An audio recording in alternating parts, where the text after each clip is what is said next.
So these pies are made with love, and here's a little idea. If you have cookie cutters, just put a little heart in the middle or star, whatever that you have, and there it looks really, really, really nice.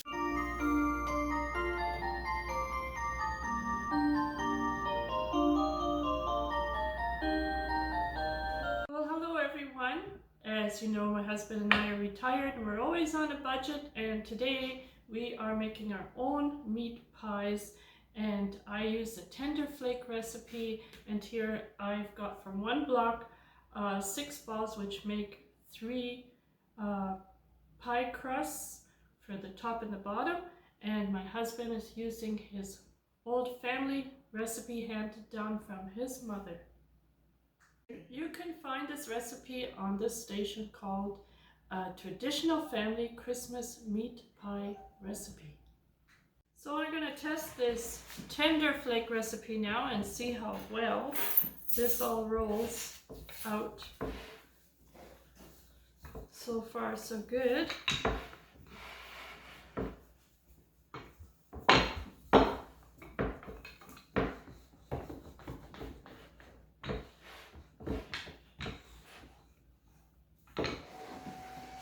So far so good.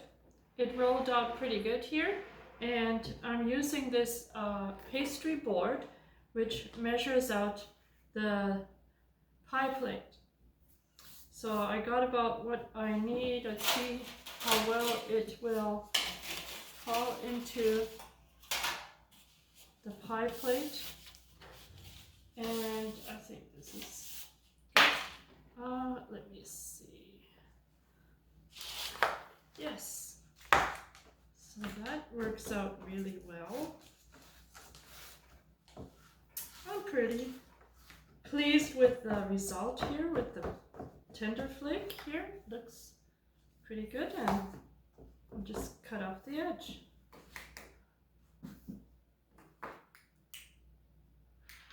The best way to cut off the edge is to hold the plate up and just cut around, and with a knife here, doesn't have to be very sharp, it works really well.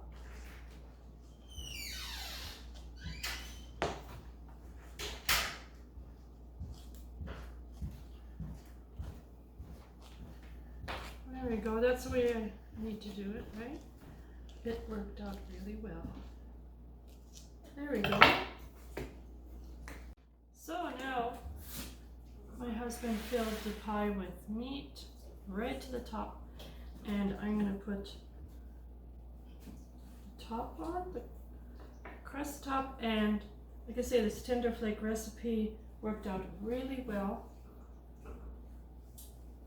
and it goes on top very nicely. And then you take a fork. I'm going to show you take a fork, right? Mm-hmm. Show how you make the edge with the fork here. Okay. A little flour on there, and then you press down on the edge, make a nice pattern with the fork. And to show everybody once you're finished going around. There's flour right there too. Okay. Take some flour there. There we go.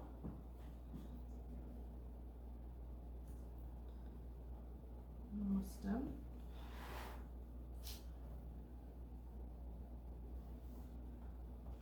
Looking great. And then what do you poke a few holes in the middle? Yep. And you cut the edge off. There we go. A few holes in the middle like that. I'm going to show everybody how nice that looks. That looks great.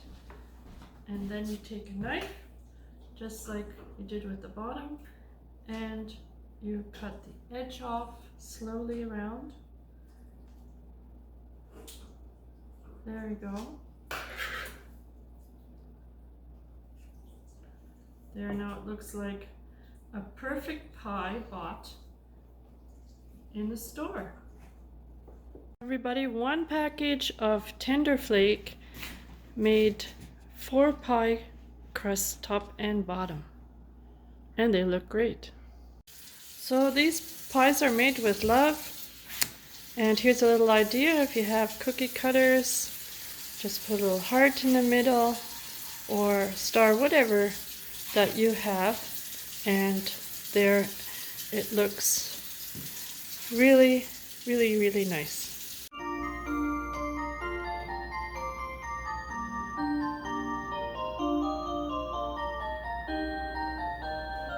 Well, everyone, I have Tender Flake dough left over because I used 2 packages of the recipe from Tender Flake, and if you go exactly the way the recipe says, you'll have a perfect crust. And so what I'm doing now is going to make apple pie, and I have nice big apples here. I've cut 4 apples, and I'm going to cut them a little smaller and add some lemon and sugar and cinnamon. I'll show you that in a minute.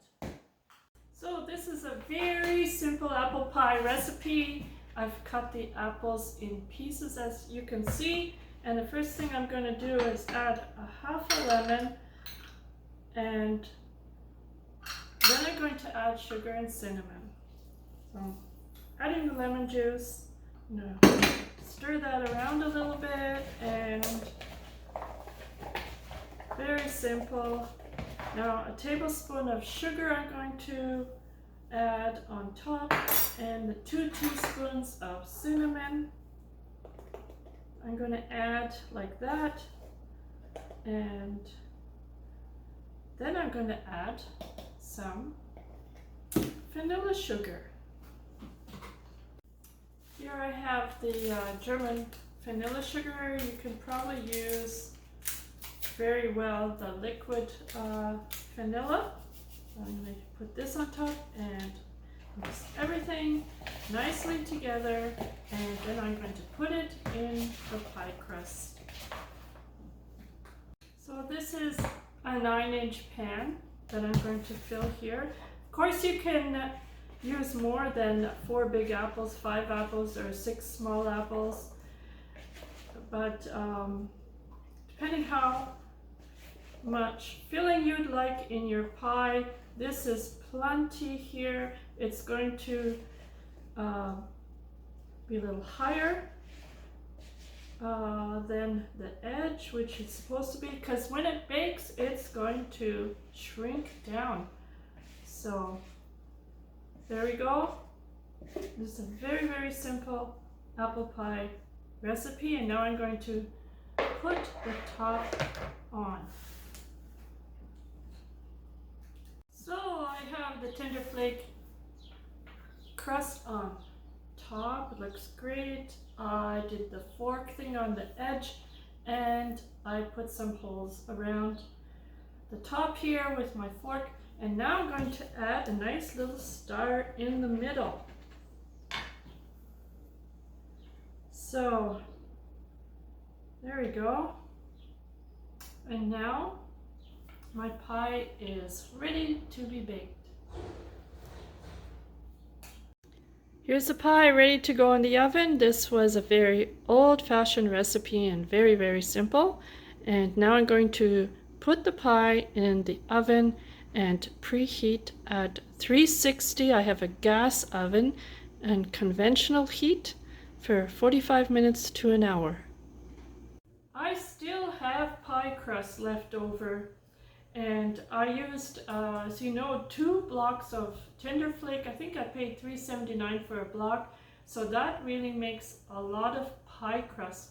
So I'm going to look in the freezer and see what I have to use up the rest of the pie crust. And this is also an 8-inch pan here, and I'll be right back. I found some blueberries, so I'm going to make another pie with blueberries.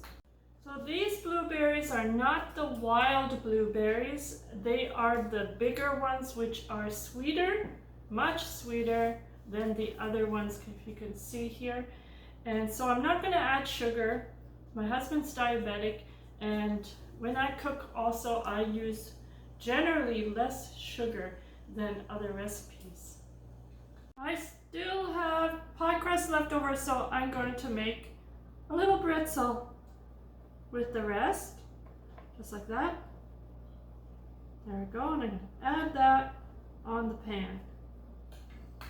So before I put the blueberry pie in the oven, I'm going to do a little milk brush on top. So I'm just taking some milk here and brushing it all on top. And you can do this with any pie if you like. And that'll give it a different color later on. There. And now I'm going to put it in the oven.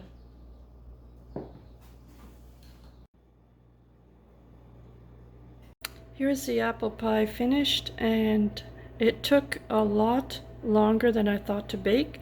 Actually, it took an hour and a half. Here is the blueberry pie. It looks very delicious, and it took also an hour and a half.